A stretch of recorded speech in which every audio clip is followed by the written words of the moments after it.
Hello दोस्तों। तो कल की वीडियो में हम लोग देख लिए थे कि पोषण क्या है। पोषण क्या है, पोषण के कितने प्रकार होते हैं, पोषण के कितने प्रकार होते हैं, जैव प्रक्रम क्या है ना, जैव प्रक्रम क्या है, प्राणी संपोषण क्या है, पर पोषण क्या है, स्व पोषण क्या है, ये सब हम कल की वीडियो में देख लिए थे। तो चलिए आज की वीडियो स्टार्ट करते हैं, बिल्कुल आसान भाषा में एकदम समझने योग्य।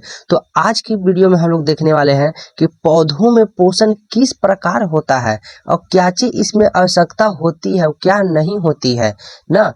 तो सबसे पहले हम लोग देखने वाले हैं पौधों में पोषण में कि क्या देखने वाले हैं। सबसे पहले कि पौधों में पोषण में देखने वाले हम लोग हैं कि प्रकाश संश्लेषण होता क्या है। सबसे पहले हम लोग देखने वाले हैं कि प्रकाश संश्लेषण होता क्या है, इससे क्या होता है, नहीं होता है।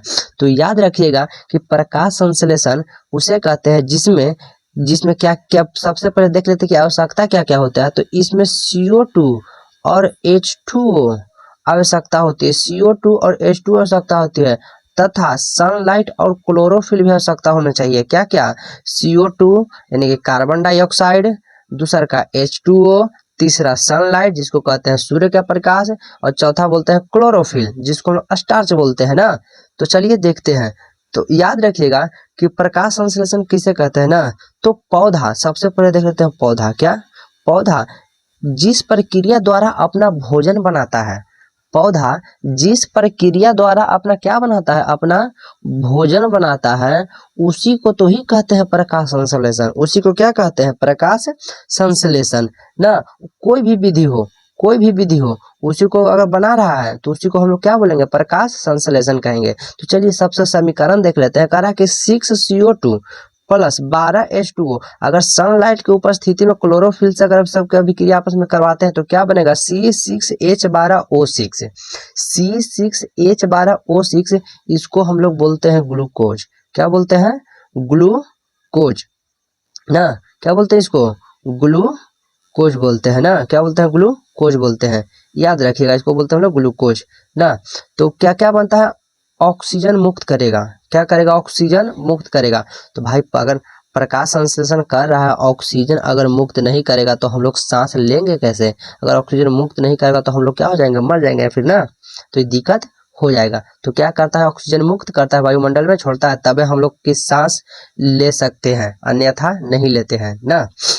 चलिए तो आगे देखते हैं कि आगे बोल रहा है, आगे इसी में है ना कि यह एक ऐसी प्रक्रिया है, जिसमें बोल रहा है कि यह एक ऐसी प्रक्रिया जिसमें हरे पेड़ पौधे, सूखे पेड़ पौधे कभी प्रकाश संश्लेषण नहीं करते हैं। याद रखिएगा कि अगर जिस पौधे में क्लोरोफिल होगा, जिस पौधे में अगर क्लोरोफिल होगा तो वही सिर्फ प्रकाश संश्लेषण कर सकते हैं, अन्यथा दूसरा कोई पौधा प्रकाश संश्लेषण नहीं करता है ना। सूखे पेड़ पौधे नहीं करते हैं, सिर्फ हरे पेड़ पौधे करते हैं। क्या करते हैं, हरे पेड़ पौधे जिसमें क्लोरोफिल होता है वही करते हैं ना। तो हम क्या बोलते हैं, सामग्री में क्या बोलते हैं, पहला होना चाहिए सूर्य का प्रकाश, सूर्य का प्रकाश होना चाहिए ना।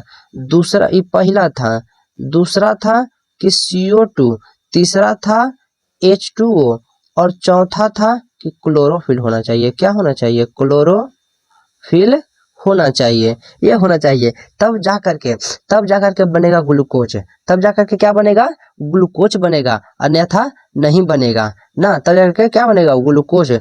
जो अपना पौधा भोजन बनाता है, जो अपना कोच बनाता है, पौधा भोजन बनाता है, तभी ना खाना खाएगा। नहीं खाएगा तो फिर सूख जाएगा, दिक्कत हो जाएगा फिर उसको ना। हाँ, तो यही चीज यहाँ पे कह रहा है कि यह एक ऐसी प्रक्रिया है। क्या बोल रहा है कि यह एक ऐसी प्रक्रिया है जिसमें हरे पेड़ पौधे सूर्य को प्रकाश की उपस्थिति में, सनलाइट की उपस्थिति में कार्बन डाइऑक्साइड और जल से भोजन का निर्माण करते हैं एवं ऑक्सीजन को बाहर निकालते हैं।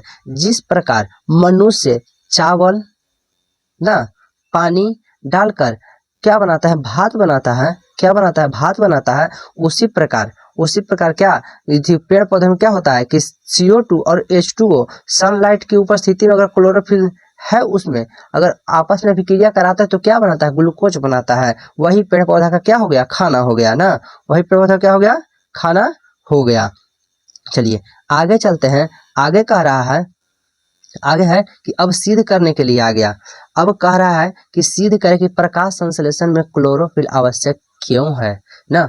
हमको यहाँ पे बोल रहा है कि अगर प्रकाश संश्लेषण हो रहा है, चलिए मान लिए कि हो रहा है, तो उसमें क्लोरोफिल की भूमिका क्या होती है, क्या करता है प्रकाश संश्लेषण में, क्लोरोफिल क्या करता है, क्या होता है ना। तो चलिए देखते हैं। तो याद रखिए कि सबसे पहले इसके लिए सामग्री हमको सिद्ध करना है। तो सबसे पहले अच्छा कोई खाना बनाना होता है, कोई खाना बनाना होता है, चावल बनाना अगर होता है तो उसमें तसला का जरूरी पड़ता है। क्या का जरूरी पड़ता है, तसला का जरूरी पड़ता है, पानी के जरूरी पड़ता है, चावल के जरूरी पड़ता है, आग के जरूरी पड़ता है, ये सब की आवश्यकता होती है ना।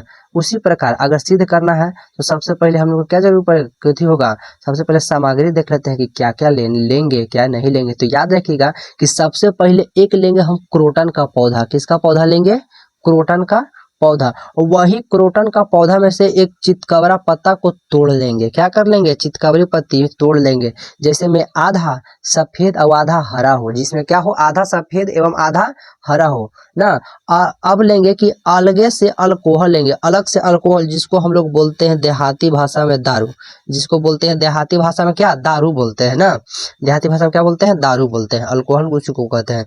अब लेंगे आयोडीन का नमक, अगर आयोडीन का विलयन ना, क्या लेंगे, आयोडीन का विलयन। अगर ये नहीं मिलेगा तो NaCl जो साधारण नमक खाने वाला होता है, इसमें पानी मिला करके विलयन बना लेंगे। क्या बना लेंगे, विलयन बना लेंगे। अब कह रहा है कि अब तो जल लेंगे एक, फिर बीकर लेंगे उसको रखने के लिए ना। इतना सामान तो हमको लेना ही आवश्यक है, तब जाकर के पता चलेगा कि क्लोरोफिल आवश्यक क्यों है प्रकाश संश्लेषण में ना।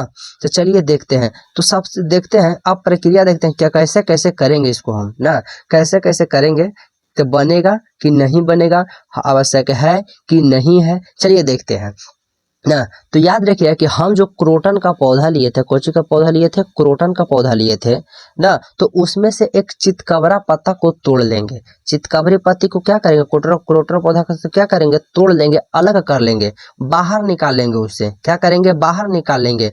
और क्या करेंगे कि गर्म पानी में खौला देंगे उसको। कैसे करेंगे, गर्म पानी में क्या करेंगे, खौला देंगे। तभी तो नरम होगी, तभी तो क्या होगी, नरम पत्ती नरम होगी। एकदम उबाल देंगे पूरा बढ़िया से, एकदम पत्ती एकदम मुलायम हो जाए, एकदम मुलायम, एकदम कम के तोड़े तो तुरंत टूट जाए ना, वैसा हो जाए एकदम ना। आगे है, आगे क्या बोल रहा है कि अब पत्ती को क्या करेंगे, अब वहां से जहां से उबाल रहे थे ना, वहां से निकालेंगे। वहां से निकाल करके अब उस पर जो दारू लिए थे, दारू अल्कोहल के बूंद बूंद करके उस पर गिराएंगे। बूंद बूंद करके क्या करेंगे, उस पर गिराएंगे ना, ताकि वो क्लोरोफिल क्या हो जाए, निकल जाए। काहे लगे गिराएंगे उस पे, काहे लगे अति अल्कोहल उस पे डालेंगे, किस लिए डालेंगे कि क्लोरोफिल उससे क्या हो जाए, निकल जाए।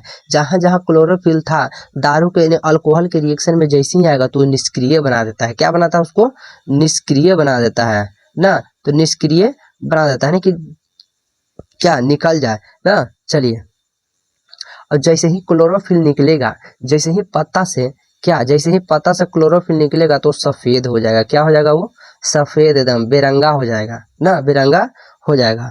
चलिए, तो आगे है कि इसके बाद पत्ती को पुनः पानी में डालेंगे। सही बात है ना, कहाँ डालेंगे, पानी में डालेंगे। किस लिए डालेंगे, क्योंकि उस पे हम लोग दारू यानी कि अल्कोहल की मात्रा डाल दिए थे। उसमें क्या डाल दिए थे, अल्कोहल का मात्रा डाल दिए थे। तो अगर हम पत्ती को फिर से मुलायम करना है, अल्कोहल की मात्रा को हटाना है, तो उसको कहाँ डालेंगे, गर्म पानी में फिर से डाल देंगे। किस लिए डालेंगे, क्योंकि वो पत्ती क्या हो जाए, नरम हो जाए। पत्ती क्या हो जाए, वो नरम हो जाए, कोई दिक्कत नहीं हो ना, कोई दिक्कत नहीं हो। चलिए, यहाँ तक हो गया। तो अब पत्ती को क्या करेंगे कि जो अब लास्ट में लिए थे कि विलयन का घोल, कौन के विलयन का घोल, NaCl विलयन का घोल लिए थे ना, साधारण नमक का, जिसको हम लोग बोलते हैं आयोडीन युक्त नमक ना, आयोडीन युक्त नमक, आयोडीन के विलयन का घोल लेंगे। तो उस पे बूंद बूंद करके किस पे डालेंगे, पत्ती पर डालेंगे। किस पे डालेंगे, पत्ती पर डालेंगे। और देखते हैं, निष्कर्ष देखते हैं कि क्या निकलता है उससे। जैसे ही डालेंगे ना, जैसे ही डालेंगे तो निष्कर्ष क्या निकलता है उससे, चलिए देखते हैं। तो परिणाम क्या निकलता है उससे ना, परिणाम होता क्या थी कैसे निकलता है। तो याद रखिएगा कि जैसे हरे भाग जो हरे भाग था, थोड़ा बहुत क्लोरोफिल था उसमें, थोड़ा बहुत क्लोरोफिल था, वो नीले और काले में बदल गया। किसमें बदल गया? वो नीला और काला में बदल गया। कहाँ? जहाँ पे स्टार्च था, क्लोरोफिल था, वहाँ कौन हो गया? नीला और काला में बदल गया। और जहाँ पे स्टार्च नहीं था, सफेद था, जहाँ पे स्टार्च नहीं था, सफेद भाग ना, वह नीले काले नहीं हुए, वैसे के वैसे ही रह गए, वैसे के वैसे ही रह गए। यानी कि इससे कह सकते हैं ना, इससे पता चल सकता है ना कि क्लोरोफिल क्यों आवश्यक है। क्लोरोफिल क्यों आवश्यक है? कि जहाँ क्या क्या बोले कि जहाँ क्लोरोफिल था वहां तो स्टार्च का निर्माण हुआ, यानी कि भोजन तो वहां बना। लेकिन और जहाँ नहीं था वहां भोजन कहाँ से बनेगा?